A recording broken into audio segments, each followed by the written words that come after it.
actually seeing traction on, an idea that's been presented into a classroom and now actually seeing the positive benefits on the job. We've literally had examples of managers, emailing us and saying, I'm not going to benefit from this. This is, a waste of time for me prior to going into the program.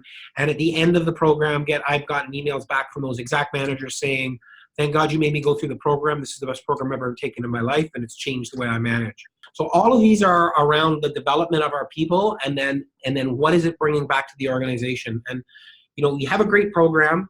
You're proud of your program. You're proud of the work you've done. You've gotten great feedback from everybody involved in it. Your senior leadership team loves it and is partaking in it. Your participants are telling you it's amazing. But until you see the impact to the organization, you always wonder, is this making a difference? And, seeing those impacts was really the most rewarding part of it. And, because we're seeing and hearing that managers are able to do their job easier. And then we're seeing now in our organizational metrics, dramatic improvements on those who've gone through this program. Calendars? Yeah. I mean, the first two things in the year getting booked up in executive calendars are board meetings and evolve dates. So people want to get involved. They want to be a part of it. And that's, I think, when really it's more than just a learning program. It's a cultural movement. Yes. A year later.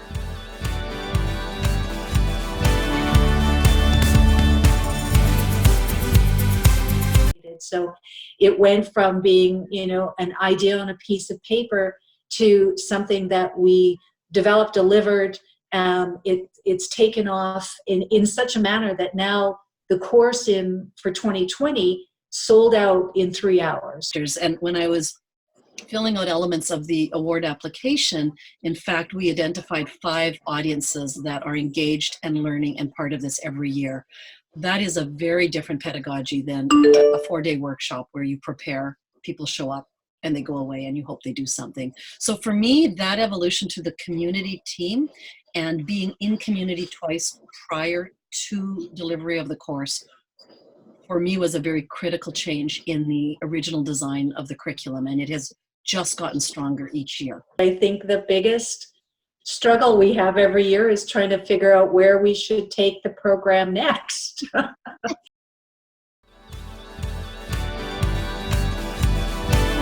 And so the client, this was a first for us. They said, we want it to really be sort of like Rage Against the Machine, Rage Against the Corporation, They wanted it to really have that feeling, because how youth are, they sort of have that angst, and they wanted to tap into that angst and have them be thinking about, like, who are these corporations that are selling these products? Why are they marketing it toward us in this way? What are their intentions? And really question, is this normal to have an industry that sells products that are poison to youth, And so it was really interesting to have that come from a client where they wanted it to really hit that. That's a totally interesting mark. I mean, we've never delivered training that was designed to really, rile up youth before. So that was cool, Want to go that extra mile? I don't know. I just find it's more fun in the end. And he was definitely in that category where, he kept pushing us and kept pushing us and kept pushing us. And so, yeah, a huge shout out to him. He really changed the project. Absolutely.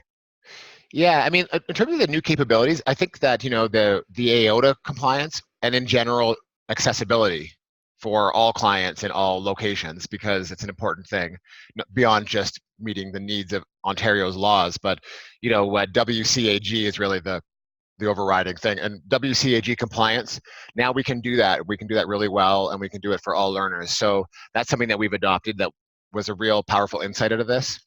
In terms of teaching youth, we've already done another course for a client that teaches startup methodology. So I don't know if you've ever heard of the lean canvas or anything like that, but it's sort of it's the new method of how to de-risk a business before you start it, customer interviews and things like that. So we built a course for them teaching startup methodology to teens. And then now we're doing another version of it, teaching startup methodology to Indigenous teens globally.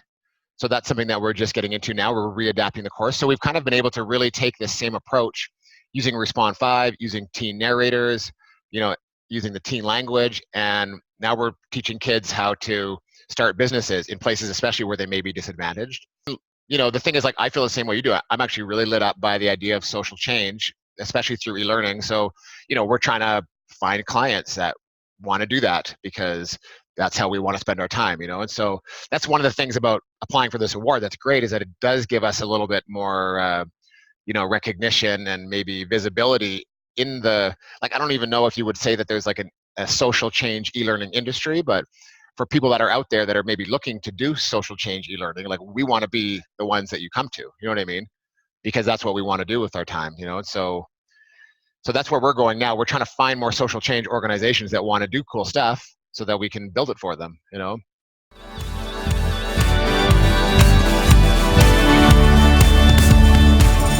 It basically came through as, hey, we have a cybersecurity course we have to do.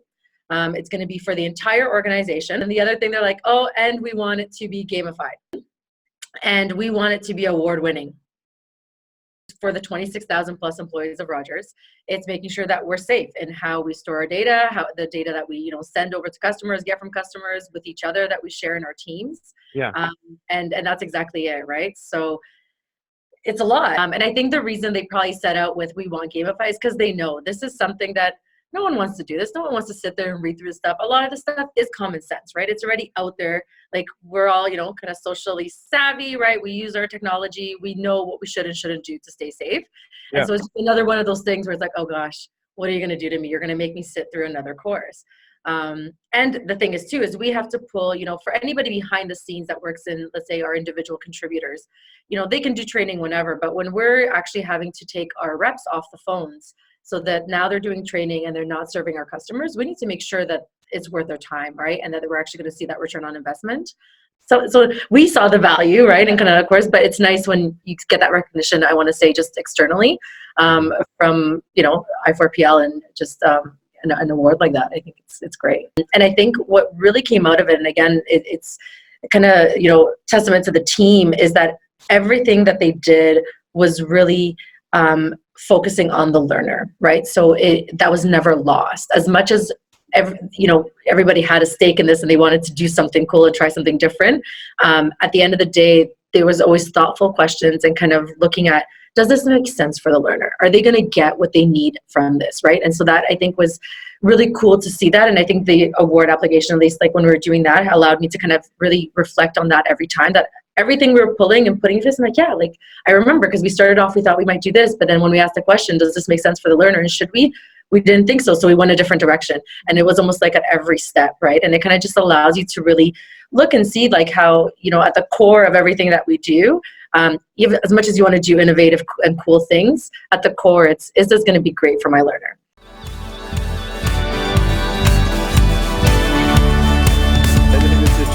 It's a large transition within TD Insurance, and it's a software transition, but it goes way beyond software. And we took the opportunity to go way beyond software with this project. It's an agile rollout, so different products are going in, different types of accounts, and different regions and zones are going in, and different. They may be adding a new piece to the platform, or a new technology to the platform or feature, and when they are running their agile cycle and they're about to release, is the point in which we know that our customer or the learners are going to also need to learn that piece and then be able to use it at the moment of rollout. So that's an up to the minute change. So it's like right at the last minute, that's when we're figuring out these people need to be able to adjust. They need to be able to learn this new feature, and they need to learn how to use that new feature. So it's a very quick and rapid deployment.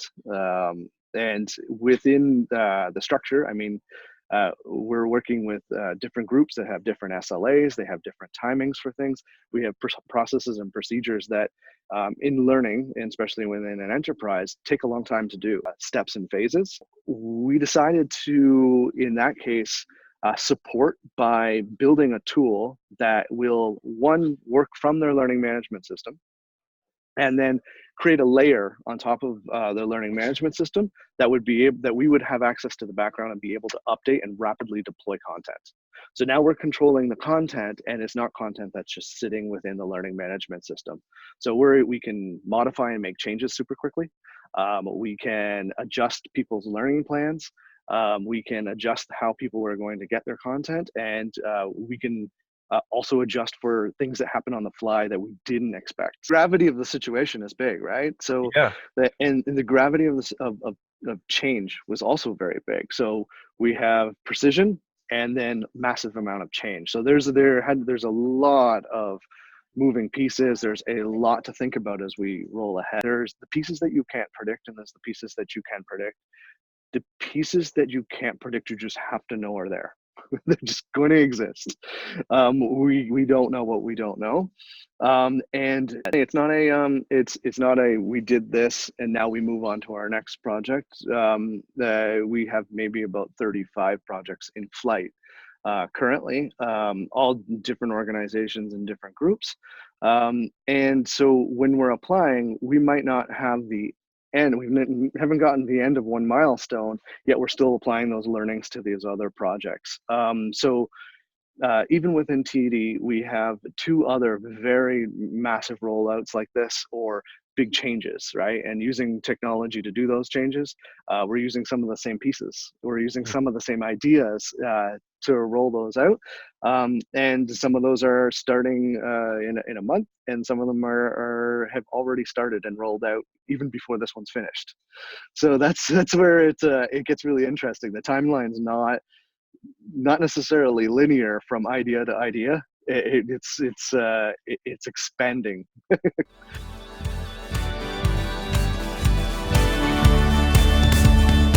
Started it off because we wanted to launch like a digital presence. So all of our customer care experience was voice at the time. And so we wanted to get into supporting through our website, and then eventually getting into like true messaging, so SMS, RCS, ABC with our customers. So goal was to take existing phone agents and transition them over to how are they going to communicate and handle customer interactions in this new format. That was big, especially considering that this was a little bit more out of the box and innovative. And so to commit to something that was different and not yet seen existing, on top of all of that was a huge commitment on Freedom's part. For me, this is a definitive showpiece. This is what we do great work together. We partner well together when we sit down together as a team and we essentially create the whole experience together. So as we were talking about, that agile approach, starting out with a design scrum or a savvy start. When we do that, we all have a very good idea of how this is going to end up. There's no real confusion about where it is that we're going to go.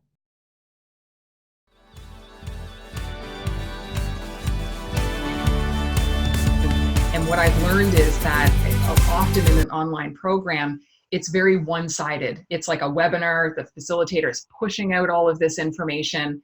And I didn't want the program to be like that. I wanted it to be more interactive, and really as a the topic is all around presentation skills. I wanted the opportunity for the learners to then also present back to the rest of the cohort and get some really good practice with that. So what I get to witness is this transformation of people that go from, I'm terrified of public speaking, to saying, I want to get out there and do more of this. Every single one of the participants that went through the program shared at least one victory story with me about how the program impacted. My own personal victory was seeing all of that, seeing, people getting promotions and pay increases and just leveling it up and feeling a lot more comfortable.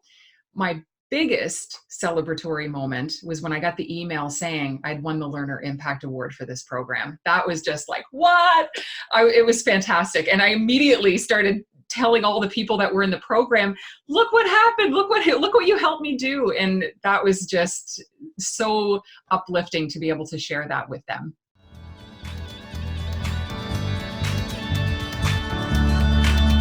The other piece with having the training in a box, having that format, it allows the program directors at the campus level to take what's been prepared for them and then still add their own nuances. So, a campus in Halifax might have different risks and things they need to be aware of versus, a campus in Alberta. So So in terms of moving forward, like again, as I said earlier, I think this was a great, like I feel like we're well positioned now for the future, that we can add additional content or modules to our e-learning platform. We are growing as an organization. When I started here 2 years ago, we were at 12 campuses. We're now at 19, so we're really expanding. We really want to provide the SHAD experience to as many students as possible. But we also then need to find scalable processes across the board, including things like training. And given that we do have these campuses spread across the country, we need to find a way to do that where everyone can tap into the same information. So, you know, we're exploring for 2020 what might be another topic that we want to create an e-learning module on, and then putting that on our system.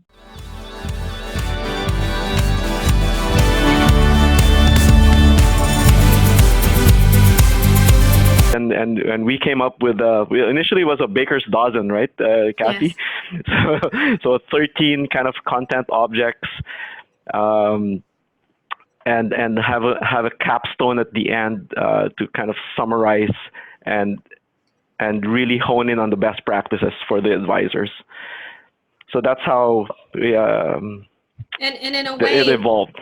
What we did was we applied a flipped classroom approach. I was just gonna mention that because we wanted learner engagement, the people in the videos were actually very ordinary people. Like, we didn't get models, like normal people, people at the office. Neil and I were there. Kathy was there. So it was like normal people in the branch. The branch manager was there as well. So it was normal people in a normal branch. Yes. I remember the first meeting the very first meeting, he just laid it down. I want innovation. I want what's best for the learner. And you know, Sam and I, we are the experts. So here's my vision. Let me know, you know, what ideas you have so that we can take this to the next level.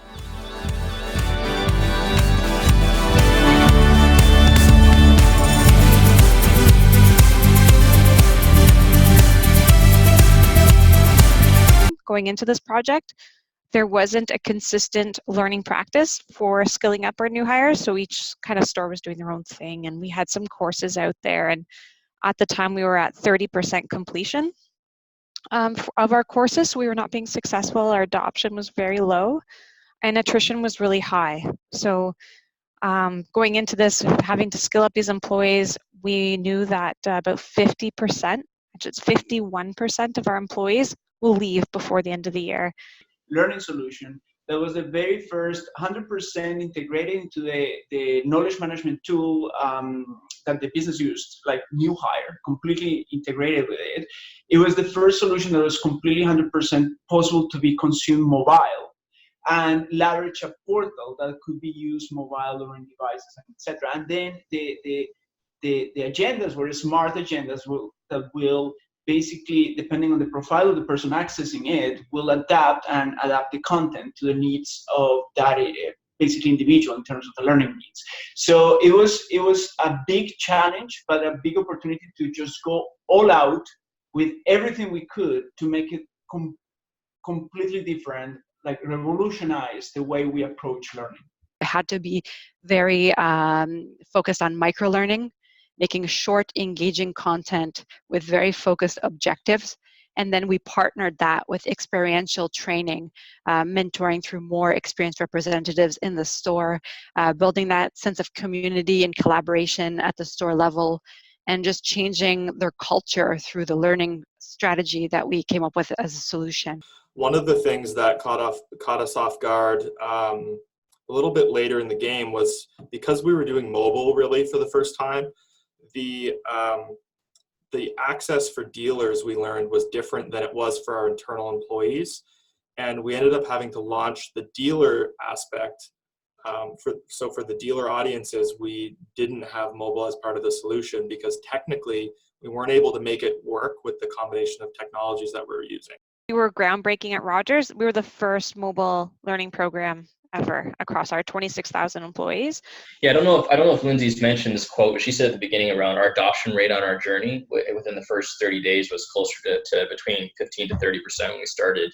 Within a month or two, we were already above 80%. So within a month or two, and that is without any change management. So that's pretty amazing. So it was a pretty clear indicator that we hit the mark after that point. So I'd say that we're striving towards 100 every day, and that I'd say that we talk about where we head next is always trying to get to that experiential 100%. But just I think that from a numbers perspective, when we're and measuring this, I say we exceeded what we expected out of the program.